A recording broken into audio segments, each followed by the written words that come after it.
السلام عليكم ورحمة الله تعالى وبركاته. كيف دايرين؟ لاباس عليكم؟ بخير؟ كنتمنى يا ربي كلشي يكون بخير وبصحة جيدة ان شاء الله.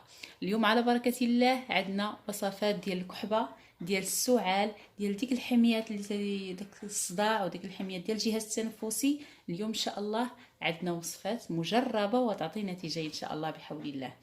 قبل ما ندوزو للوصفات كنقول لكم اللي بغى يلتحق بالصفحه ديالي على الفيسبوك مرحبا بكم. كنخلو وصفات مكتوبين نفس الاسم ونفس الصوره اللي كاينين في القناه، واللي بغى يلتحق بالصفحه ديالي على الانستغرام تنقول لكم مرحبا بكم، راه نفس الاسم ونفس الصوره اللي كاين في القناه، غير هو الاسم بالفرنسيه. انا نخليهم لكم ان شاء الله مكتوبين لتحت، والمقادير انا غنكتبهم لكم في الاخر، لكن كنتمنى تجيبوا ورقه وستيلو باش تقيدوا المقادير مضبوطين. ندوزو على بركة الله. عندنا لبان الذكر، هو هذا، ماشي هذا هو اللي تيديروا للجميل، تيديروه للوجه، هذا ماشي هو. فاحنا ناخذو ديال الاكل شويه، الثمن ديالو مرتفع على ديال التجميل. ها هو، شفتوا؟ ما عرفتش كيبان لكم ولا لا، كيبان مضبط. دابا بان مزيان. شفتوا كيفاش داير؟ هذاك الشيء اللي فيه الوسط راه غير شي حاجه خاصها تنقى، ماشي هو بحال هكا بحال هذاك الحال اللي كيبان لكم هنا شي حاجه فيه خاصها تنقى، انا ما منقياش. عندنا 15 غرام ديال اللبان الذكر، وعندنا 15 غرام ديال المسكه الحره. انا مسكه حره ما عنديش، غادي نديروهم في نص كاس ديال العسل الحر. نص كاس ديال العسل الحر خصنا نديروهم بحال هذا الشكل، كنعبروا نص كاس وكنحطوه بحال هكا في شي كاسرونه وداكشي اللي عندنا، وكنضيفوا ليه 15 غرام ديال المسكه الحره و15 غرام ديال اللبان ذكر اللي مدقوقين بطبيعه الحال، وكنبقاو كنحركوا بشي ملعقه خشبيه وحنا كنحركوا حتى كيتجانس لينا ديك المسكه الحره مع العسل مع اللبان الذكر اللي مدقوقين. مني على عافيه مهيله، يعني العافيه مهيله. قلنا 15 غرام ديال المسكه الحره مع 15 غرام ديال اللبان الذكر اللي مدقوقين مع نص كاس ديال العسل، كنخلوهم فوق عافيه مهيله حتى كيتجانسوا لينا. من بعد ما كيتجانس لينا هذاك المسكه الحره مع لبان الذكر، كنزيدوا ليه 15 غرام ديال الحبه السوداء او 15 غرام ديال الصانوج هو الحبه السوداء، هي حبه البركه. وكنزيدوا ليه 15 غرام ديال الحلبه مدقوقه. طبيعه الحال هادشي كله اللي كنقول لكم كلشي مدقوق. كنزيدوا 15 غرام ديال الحلبه و15 غرام ديال حبه البركه او الصانوج، كيبان ولا ما تيبانش.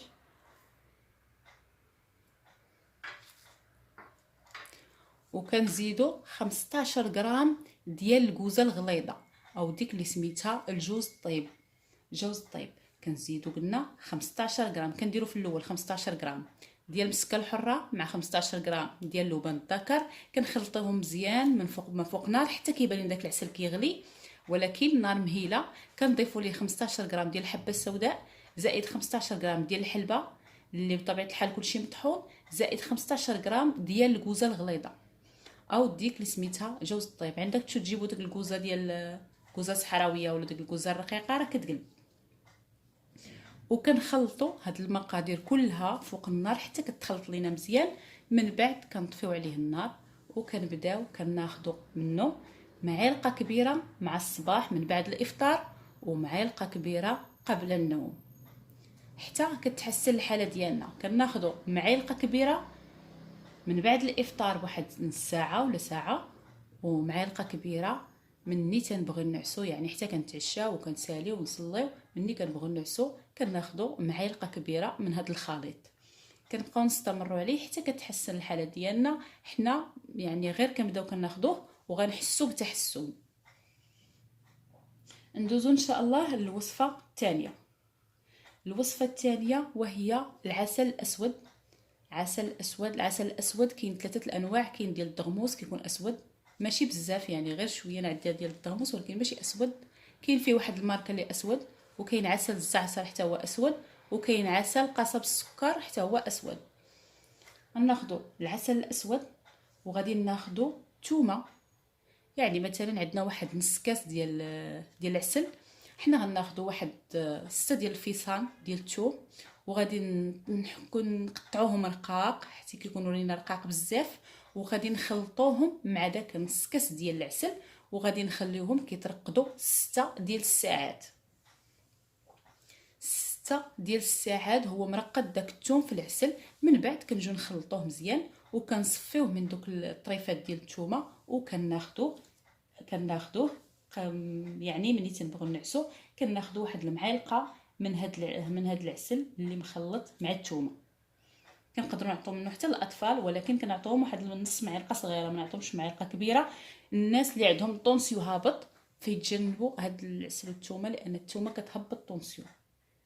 انا ما عرفتش بالضبط واش انه مع العسل غادي تخلي الطونسيو بقات، ولكن الثومه كتهبط الناس ديال الطونسيو، كتهبط لهم الطونسيو. هذه الوصفه الثانيه. ندوزو للوصفه الثالثه، هي ديال الوليدات الصغار. وليدات الصغار كناخذوا ليهم معلقه كبيره ديال عصير البصله الحمراء، كنعصروها، ومن احسن نصفيوها واحد الصفايه رقيقه باش ما الوليدات يتقبلوها ويشربوها. وكنديروا معاها واحد المعلقه ديال العسل صغيره، كنخلطوها وكنعطيوها للطفل. هاد الوصفات اللي عطيتكم اليوم هما ديال النزلات ديال البرد، ديال الكحبه اللي كتكون ديال البرد، يعني ماشي ديال الضيقه، ديال الناس اللي عندهم البرد وضربهم البرد وكتجيهم واحد الكحبه ما كتبغيش تحيد. فهنا هاد الوصفات ان شاء الله غير غنبداو نستعملوا فيهم، فاحنا من استعمال الاول راه غتبان لنا النتيجه. كاين شي كحبه اللي ما كتخليكش تنعس، كتبات ليه الكل وانت كتكحب.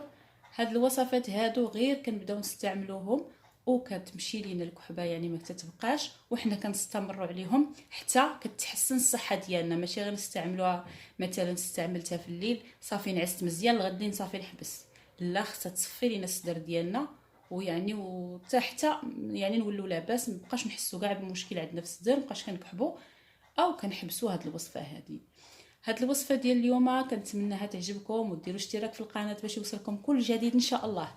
اي حاجه ما فهمتوهاش خلوا تعليق. اللهجه المغربيه شويه ما تيفهموهاش المصريين وما كيفهموهاش الخليجيين.